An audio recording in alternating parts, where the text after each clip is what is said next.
Pandian store சீரியல்ல அடுத்து வர எபிசோட்ல என்ன மாதிரியான ட்விஸ்ட் எல்லாம் இருக்க போகுதுங்கிறத இந்த வீடியோல பார்க்கலாம். சரவணன் ரொம்ப நாளைக்கு அப்புறம் ரொம்பவே நல்லாவும் நிம்மதியாவும் தூங்கிட்டு இருக்காங்க.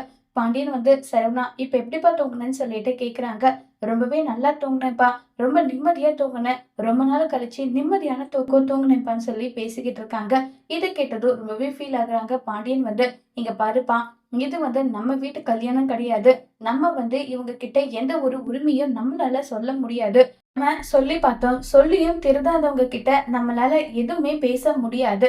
அதனால பட்டுதான் திருந்தணும்னு இருந்தா பட்டு அவங்க திருந்தட்டும். நம்ம இதுல எந்த ஒரு கருத்தும் சொல்ல வேண்டாம். அதனால இந்த கல்யாணம் நடந்தாலும் சரி, நடக்காட்டியும் சரி, அதை பத்தி நம்ம கவலைப்பட வேண்டாம்னு சொல்றாங்க.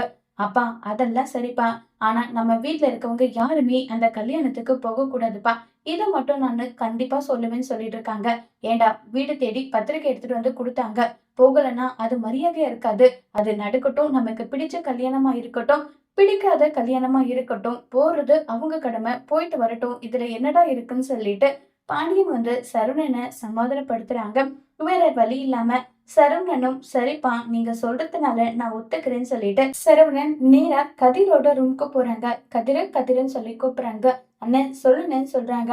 இங்க பாரு கதிரு, நேத்து ஏதோ இருந்த டென்ஷன்ல உன்கிட்ட வாய்க்கு வந்தபடியெல்லாம் நான் பேசிட்டேன். நீ உன்னுடைய மாமனாரோட வீட்டு கல்யாணத்துக்கு போற, அதுல போயிட்டு எந்த ஒரு பிரச்சனையும் நான் பண்ண விரும்பல.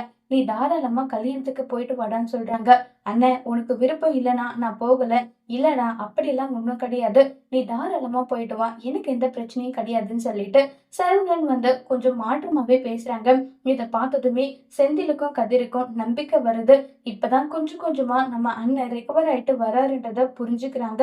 சரிண்ணே, நீ சொல்றதுனால போயிட்டு வரேன். இதனால உனக்கு எந்த ஒரு மன கஷ்டமும் இல்லைன்னா நான் தாராளமா போயிட்டு வரேன். அப்படியெல்லாம் ஒண்ணும் இல்லடா, நான் நல்லா இருக்கேன், நீ போயிட்டு வான்னு சொல்லிட்டு சரவணன் சொல்லி அனுப்புறாங்க.